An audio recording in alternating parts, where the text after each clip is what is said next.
What is up YouTube, and welcome to this Krypton video. So if you are new to the channel, please do consider leaving a like down below and subscribing with notifications on if you enjoy the video at the end, because we're going to hopefully, if this video does well, we will do Krypton videos weekly on this channel. So slap a like down below if you want to see weekly Krypton videos. So if you are joining us and you don't know what Krypton is, or you haven't seen Krypton, well, this is pretty much the way before Smallville prequel of Superman. This is following Seg-El, the grandfather of Superman, Clark Kent, Kal-El, and, well, this is joining, or following his time on Krypton before it was destroyed.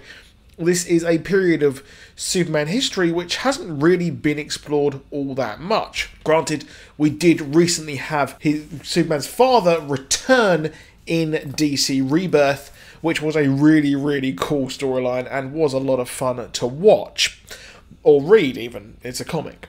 But here, this is going way back. And this is, or at least we're seeing a life on Krypton, the kind of life that we see before they even know that Krypton is actually going to be destroyed. So what goes on here is we pretty much got the same sort of aesthetic as Man of Steel, which I thought the aesthetic of Krypton in Man of Steel looked amazing. I thought it looked so cool. And this is kind of in the DCEU, sort of. It's in the Snyderverse, I saw some people say, which I think is a pretty cool way of saying, kind of having this linked universe. I never really liked DCEU, and Snyderverse makes more sense because it is his vision that we're seeing, albeit Justice League controversies released the Snyder Cut. I'm afraid that's not going to make Justice League even better, I'm afraid, kids. But this is essentially the Agents of S.H.I.E.L.D. for the DCEU, I guess, in the way that it is a connected sort of story, but this is going to follow its own thing. It's kind of the best analogy I could think of, but it also doesn't really make a lot of sense. But we are following Seg-El, his kind of grandfather, or grandfather, sorry, at the start of the episode. He was actually sent down for not submitting to the voice of Rao. Rao being the religion on Krypton. We also saw that in Supergirl as well, the kind of sun god, and the voice of Rao here is the whole thing which has set this in motion. So this new religion, and this is probably going to be the demise of Krypton as a whole. This religion where they kind of back away from science, or kind of become insular in nature. The Kryptonians, kind of space travel is ignored and stopped. This is quite similar to what we've heard in previous sort of Superman canon in the stories, and this is essentially where we are.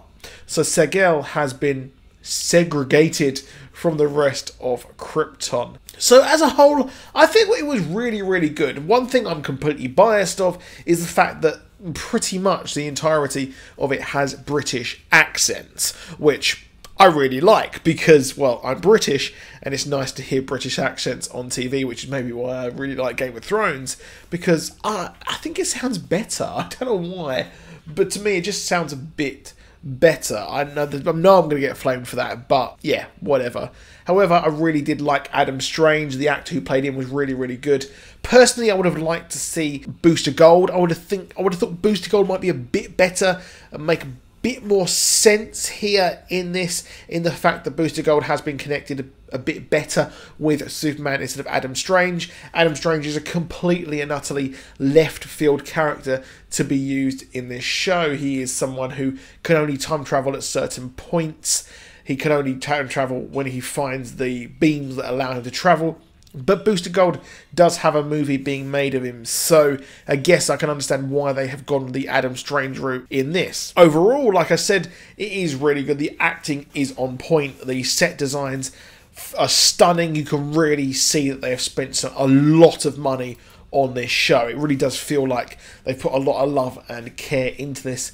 I mean, the only other show that looks as good as this, in my opinion, in the superhero world is Agents of S.H.I.E.L.D., where they kind of, they're very clever with their CGI, they're very clever with their effects, and CGI in The Flash always looks terrible. For some reason, it just looks abysmal, and I wish they just didn't even bother, because it makes it look worse. And it's even worse than Doctor Who, which has an absolute shoestring budget for a show that makes the BBC so much money. But here, Krypton, you can quite clearly see that they spent a hell of a lot of money on this show. Now, the pilot was a great introduction to the world. I'm not sure where they're going to go next with this. It's quite ambitious when you think about it, because the character of Segel has completely and utterly been lambasted. He had the opportunity to come back into the fold and join the House Vex and kind of bind with a female and have their progeny created through the birthing matrix, which is what we saw in Man of Steel, which again connects us to Man of Steel. But it was quite cool. It was quite interesting the way they've done this. But they kind of back themselves into a corner. There's only so much kind of coming up against the establishment that they can actually do. So the villain of the piece here is Brainiac. Brainiac being the big villain who goes around collecting cities, collecting worlds. I think it was most recently in the Convergence storyline during New 52, which is a great comic book. I would highly recommend going and checking that out.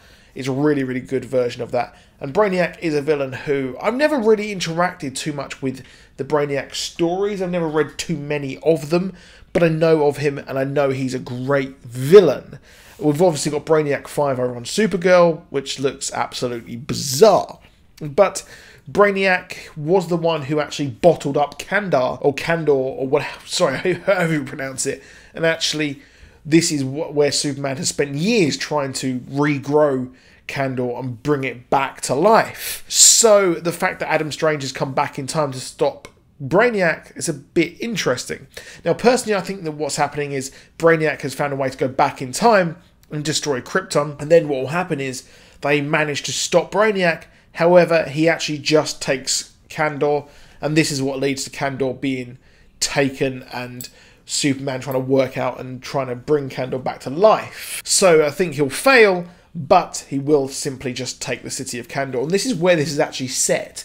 So it makes complete sense that this is where on Krypton this is taking place, and why the Brainiac has been chosen as the villain. We've also got as well what could possibly happen next is the voice of Rao, the Rao kind of religion is taken on by Seg-El. We've got Black Zero, which it was a character in the comic books, a kind of full-on character as a whole, but here it is just a terrorist organisation. So perhaps we will see Seg-El actually try and join them and make them a bit more moderate, or kind of not just killing innocents. However, I do think the show was really, really good. It was really, it set a good base. It's not clearly the best show in the world, but it's world building, which is always needed. However, that is it for this video. Please drop a like. Please subscribe. I'll see you soon. Goodbye.